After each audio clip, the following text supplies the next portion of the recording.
Sa Baguio City, yan sa Session Road, maraming naglalakad, ganda ay sumusobra. May isang dalaga, makinis at mabango,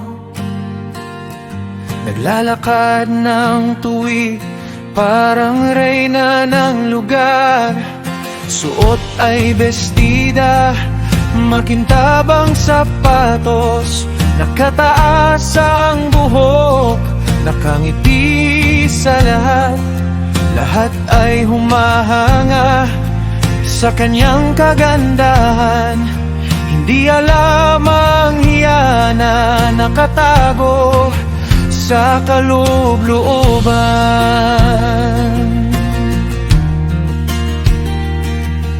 Biglang kumiro ang kanyang tiyan at puson, parang may gustong lumabas, biglang nagmamadali. Sinubukang pigilin, hinigpitan ng pigi, pero isang malakas na utot ang naunang lumabas. At nangalingin ng lahat, rusak ng pakiramdam. Akala niya ay ligtas, pero kasabay ng hangin may sumunod na init, dahan-dahang dumaloy sa loob ng kanyang suot. Ay sa Session Road, umutot at nakatae sa salawal. Ang ganda ng tindig, pero sa loob ay gulo. Sinubukang itago, tinakpan ng pitaka, pero ang amoy at mancha di na kayang iligaw pa. Sa Session Road, umutot at nakatae sa salawal. Mula sa ulo hanggang paa, mukhang perpekto sana, pero ang nangyari sadyang nakakatawa.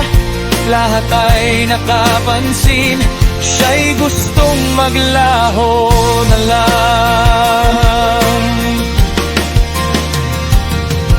Naglakad ng mabilis, nakayuko ang mukha, inaasahang walang makakapansin o makakaamoy. Pero ang amoy ay matapang, abot hanggang kabila. Kaya ang mga tao'y nagtatanong, ano ba yang dala? May isang matanda, sumigaw ng malakas, "Apo, anong nangyari? Amoy mo'y parang dumi."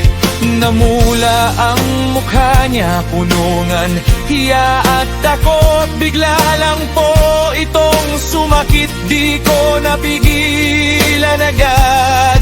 Yung utot na lumabas, akala niya'y hangin lang, pero kasama pala nito ang dumi at kapahamakan. Ang ganda ng bihis, ang ganda ng tindig, pero sa loob ng salawal, puno na ng bahid. Ang iba'y natatawa, ang iba'y napapahiya. May mga nagbubulungan, ang ganda naman sana. Kaso ang tadhana tila sadyang mapagbiro, umutot at nakatae sa gitna ng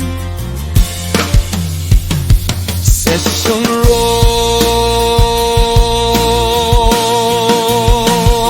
Ay sa Session Road, umutot at nakatae sa salawal. Ang ganda ng tindig, pero sa loob ay gulo. Sinubukang itago, tinakpan ng pitaka, pero ang amoy at mancha di na kayang iligaw pa. Sa Session Road, umutot at nakatae sa salawal. Mula sa ulo hanggang paa, mukhang perpekto sana. Pero ang nangyari sadyang nakakatawa.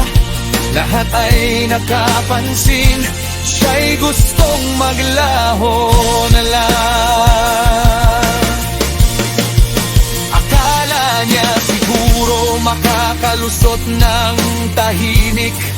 Yung utot ay maliit lang, walang sasama na iba.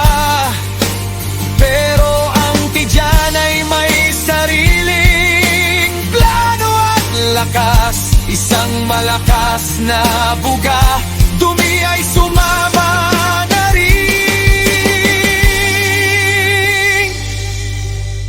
Mula sa dulo hanggang dulo ng mahabang daan, ang kwento niya ay kumalat, usap-usapan ng lahat.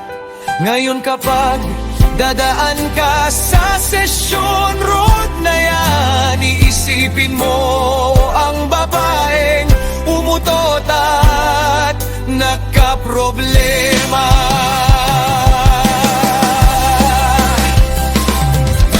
Kaya tandaan nyo, bago lumabas ng bahay, siguraduhin maayos, malinis at walang bitbit, upang hindi mangyari ang nangyari sa kanya, na maging kwentong tawanan sa buong Baguio City. Ay sa Session Road, umutot at nakatay sa salawal. Ang ganda ng tindig, pero sa loob ay gulo. Sinubukang itago, tinakpan ng pitaka, pero ang amoy at mansa di na kayang iligaw pa. Ay sa Session Road, umutot at nakatae sa salawal. Mula sa ulo hanggang paa, mukhang perpekto sana. Pero ang nangyari sadyang nakakatawa. Lahat ay nakapansin, siya'y gustong maglaho